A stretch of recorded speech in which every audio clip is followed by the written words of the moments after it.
Hello and welcome to another teaching from 119 Ministries. Our ministry believes that the whole Bible is true and directly applicable to our lives today. If you would like to know more about what we believe and teach, please visit us at testeverything.net. We hope you enjoy studying and testing the following teaching.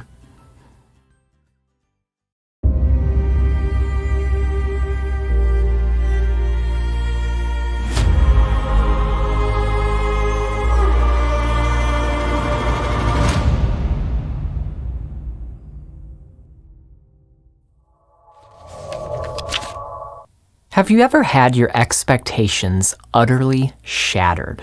Like, you had these assumptions about how something was going to turn out, and it just blew up in your face. And maybe you didn't even realize that you had these expectations until you see all the broken pieces and you say to yourself, this is not the way it's supposed to be. As an illustration, imagine that you went to college right out of high school. You knew what you wanted to do for a career, and you had all of these dreams and ambitions. So you put in the work for 4 years, graduated, and eventually got hired. You did the right thing according to conventional wisdom. But it turns out that you hate your job. And now you are in debt, you aren't paid enough, and you feel unfulfilled. And just to add insult to injury, your boss's nephew, who is way less qualified than you, gets the promotion you deserve. If this were you, and for some of you this illustration might seem too real, you would probably feel ripped off, wouldn't you? All that energy, time, and effort you put into school did not give you what you thought it would. Without even really realizing it, we all have certain expectations that we bring to our lives. Many of these expectations are reasonable and based on wisdom. For instance, if I do the right thing and if I work hard, I can expect good things to come my way. It's perfectly reasonable to think that. In fact, the book of Proverbs is full of this type of wisdom. According to Proverbs 22:6, if you train up your children in the way they should go, they will not depart when they get older. Proverbs 31:28 says that excellent wives will receive praise from their husbands. Proverbs 3:5-8 says that trusting in the Lord and turning away from evil will make your body healthy and give you strong bones. Proverbs 10:27 says that the one who fears the Lord will have prolonged life. This is sound wisdom, and we, as believers, receive this wisdom. We try to be diligent in raising our kids right, being a good spouse, and living our lives in the fear of the Lord.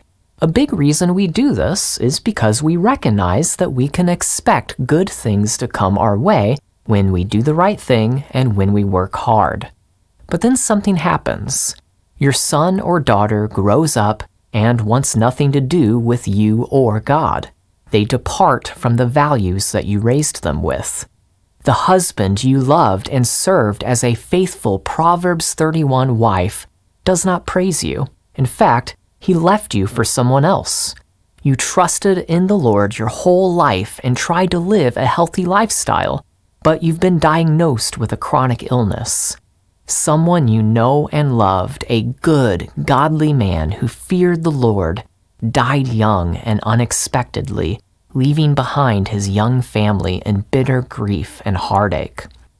When we see and experience these things and our expectations about how life is supposed to be are shattered, it's easy to blame God.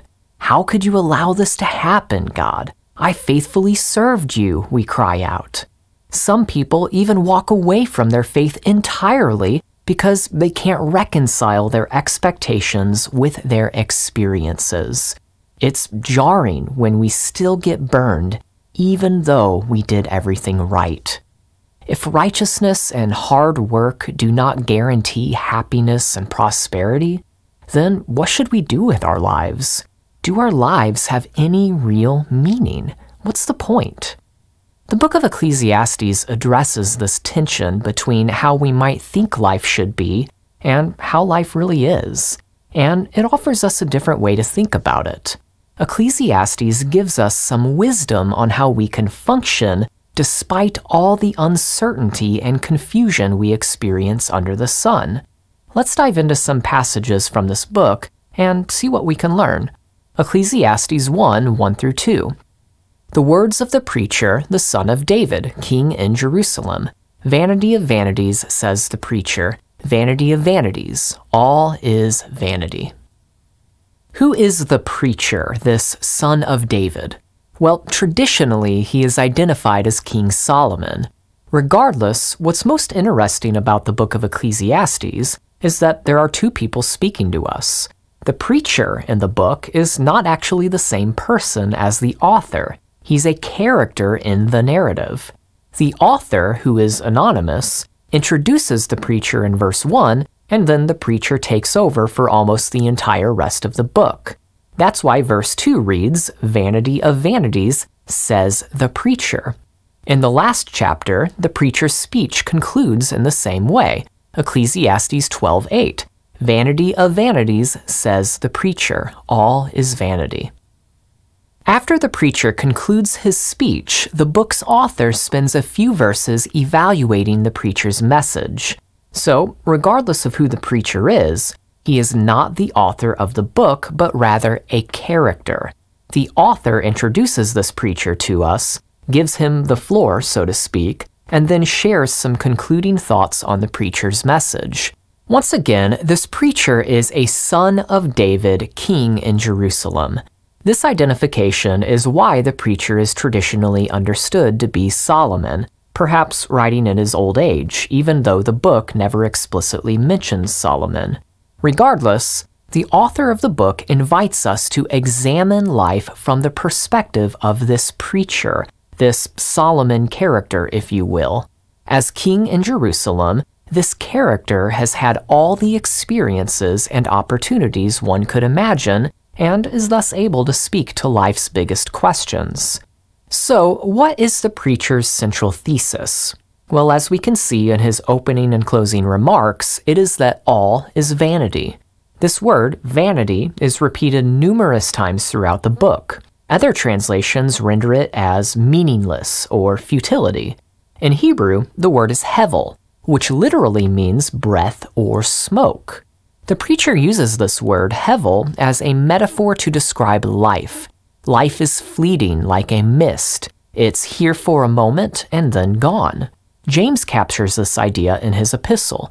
James 4, verse 14. What is your life? For you are a mist that appears for a little time and then vanishes.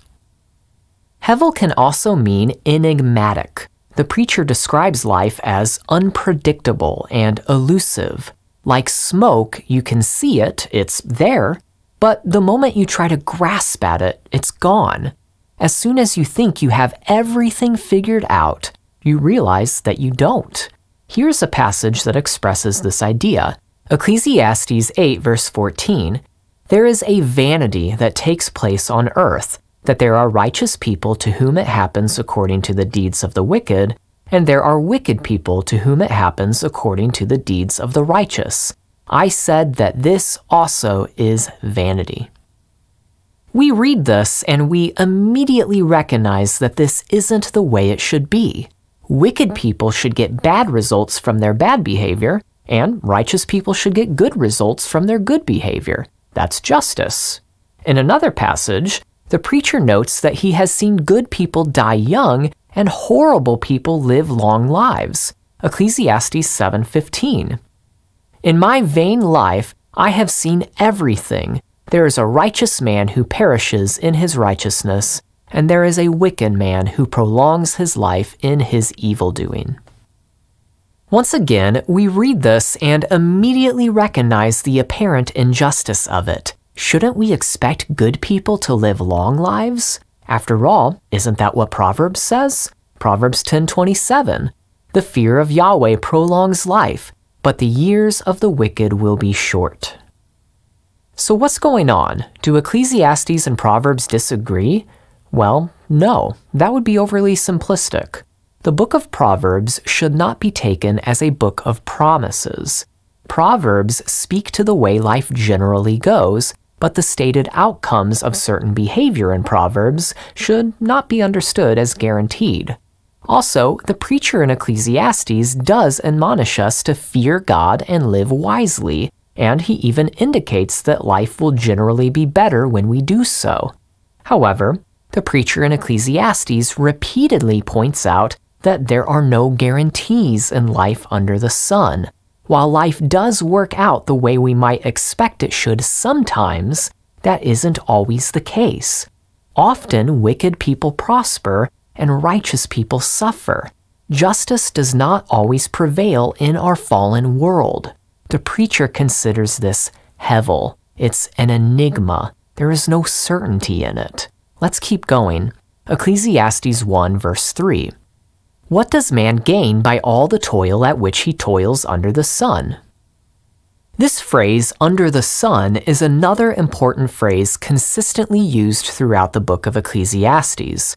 The phrase is basically a reference to life in our fallen world. Throughout his speech, the preacher explains why many of the things we spend our lives caring about and working toward have no lasting meaning in our fallen world.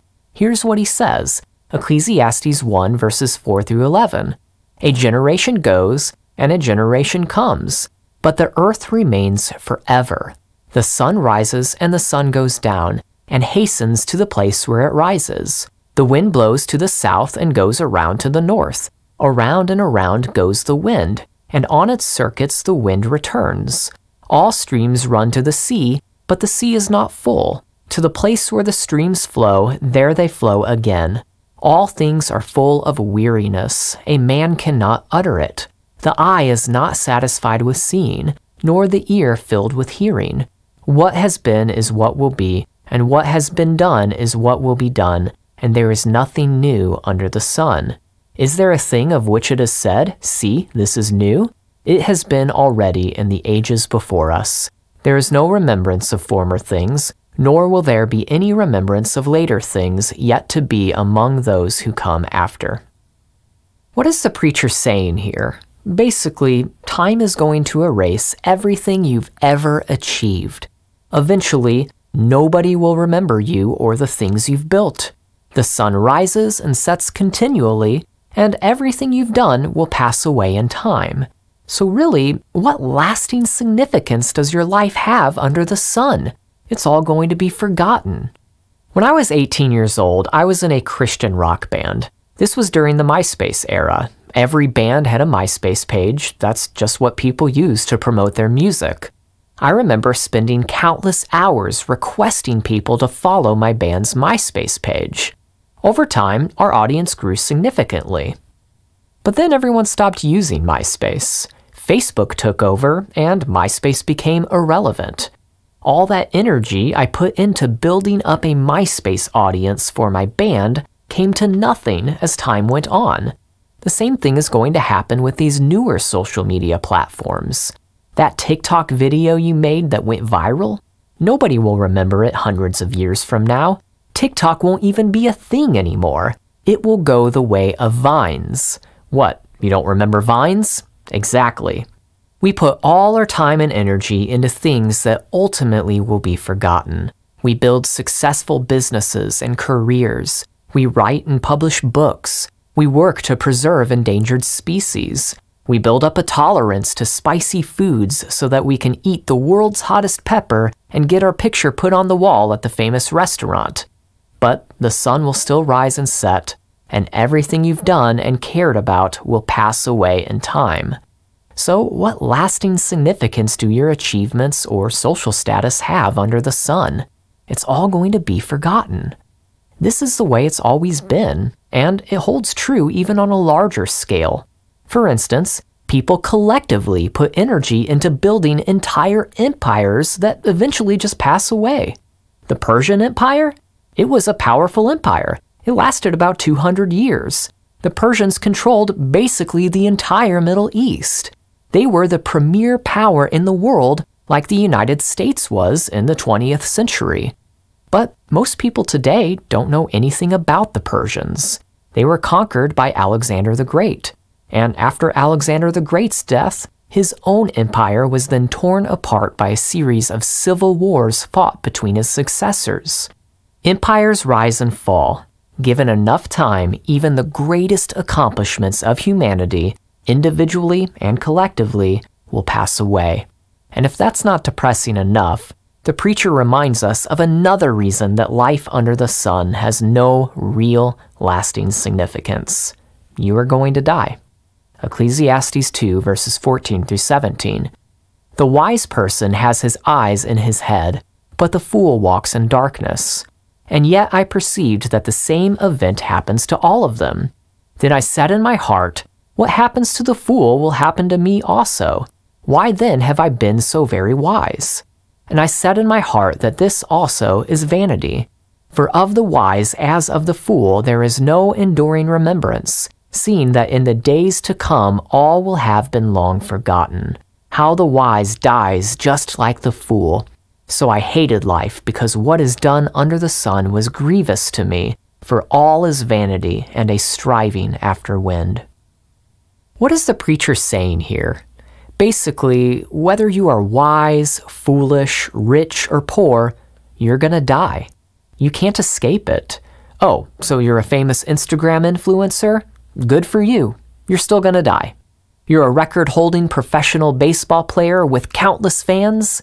You share the same fate as everyone else. Death comes for us all. Within this framework, the preacher examines all the things we put our time and energy into to try to find meaning in life under the sun. First, he considers pleasure and wealth. The preacher drinks wine, laughs, builds great works, acquires great possessions and riches, and enjoys all the pleasures that life has to offer in hopes he might find some gain in it. In the end, however, he found no lasting significance in the pursuit of pleasure. Ecclesiastes 2, 9 through 11. So I became great and surpassed all who were before me in Jerusalem. Also my wisdom remained with me, and whatever my eyes desired I did not keep from them. I kept my heart from no pleasure, for my heart found pleasure in all my toil, and this was my reward for all my toil. Then I considered all that my hands had done and the toil I had expended in doing it. And behold, all was vanity and a striving after wind, and there was nothing to be gained under the sun. While the preacher found pleasure in his toil, he says it was his reward. At the end of the day, there was no genuine gain in any of it. This reward itself was not enough to bring lasting fulfillment to life. He is still going to die, and he won't be able to take any of his riches or possessions with him. Second, the preacher considers wisdom. But once again, while wisdom does have its benefits, it ultimately fails to deliver any real, lasting significance. Whether you are wise or foolish, you are still going to die. Nothing is left over after your life ends. Thus, your wisdom cannot offer any real gain to your life under the sun. Third, the preacher considers toil, working hard to build something great and useful. Perhaps this can offer some gain beyond death. But once again, this is vanity. This route only leads to working your life away and losing sleep worrying about your work. Sometimes you don't even get to enjoy the fruit of your labors, and you have to leave it all to someone else who might be a total fool and not even appreciate it. So, what's the answer? How do we find lasting significance in this life under the sun? Well, as we mentioned earlier, the preacher does admonish us to live according to wisdom and the fear of the Lord. Generally, life will be better. But once again, this is also vanity, hevel. Why? Because doing the right thing does not guarantee that you'll have a good life. In fact, there's a strong possibility that your life will get worse. You might even die young while the foolish and wicked live long, comfortable lives. And eventually, we all die anyway, whether righteous or wicked. So no matter how good and faithful you are, you will die. Time will move forward, and you'll be forgotten. Therefore, while we do still live righteously and in accordance with wisdom, because that's the life God calls us to, wisdom and fear of the Lord still don't provide genuine gain under the sun. Life is too unpredictable.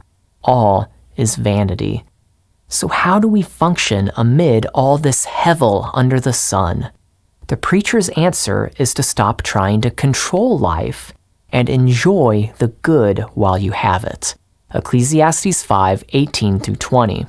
Behold, what I have seen to be good and fitting is to eat and drink, and find enjoyment in all the toil with which one toils under the sun the few days of his life that God has given him, for this is his lot. Everyone also to whom God has given wealth and possessions and power to enjoy them, and to accept his lot and rejoice in his toil. This is the gift of God, for he will not much remember the days of his life, because God keeps him occupied with joy in his heart. You cannot control life. It's hevel, unpredictable, fragile, fleeting. Therefore, free yourself from the constant striving after wind and learn to enjoy the good things while you have them. Let go of your expectations about how life should be and embrace the life you have. There will be tragedies. You will suffer. Ultimately, you will die. So, make the best of the good times. If you find a spouse, love them and enjoy them. Laugh about the darndest thing your young son or daughter said at dinner. Hang out with your friends and talk about movies. Open that expensive bottle of good wine, and yes, go ahead and write that song or book. Build that bookshelf. Fix up that old car. Do the things that you can find satisfaction in. These good and enjoyable things are not guaranteed in life, and you can't control how long they last. Therefore, enjoy them while you have them and receive them for what they are, gifts from God. But there's still a lingering tension, isn't there? Does this life have any meaning beyond enjoying the few good days given to us under the sun? Well, after the preacher gives a speech, the author of Ecclesiastes gives his take on the preacher's message. Here's what he says. Ecclesiastes 12:9-14. Besides being wise, the preacher also taught the people knowledge, weighing and studying and arranging many proverbs with great care. The preacher sought to find words of delight, and uprightly he wrote words of truth. The words of the wise are like goads, and like nails firmly fixed are the collected sayings. They are given by one shepherd. My son, beware of anything beyond these. Of making many books there is no end, and much study is a weariness of the flesh.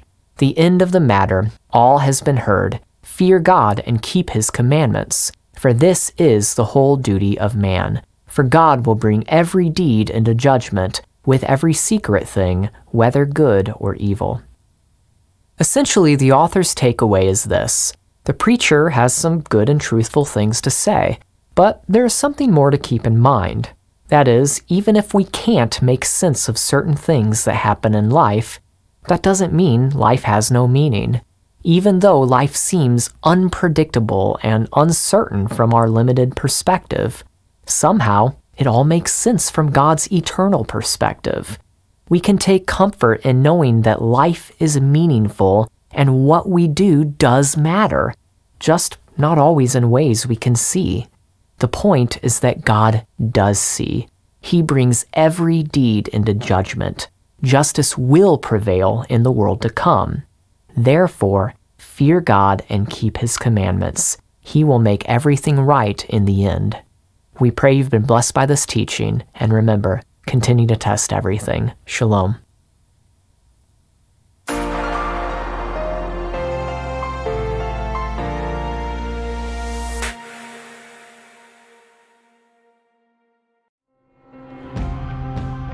It is because of you, our generous supporters, who make it possible to offer these high-quality teachings completely free of charge. If you feel led to support 119 Ministries so that we can continue this effort, please visit testeverything.net and click on the Support 119 tab. Learn how you can partner with us to take the whole Word of God to the nations.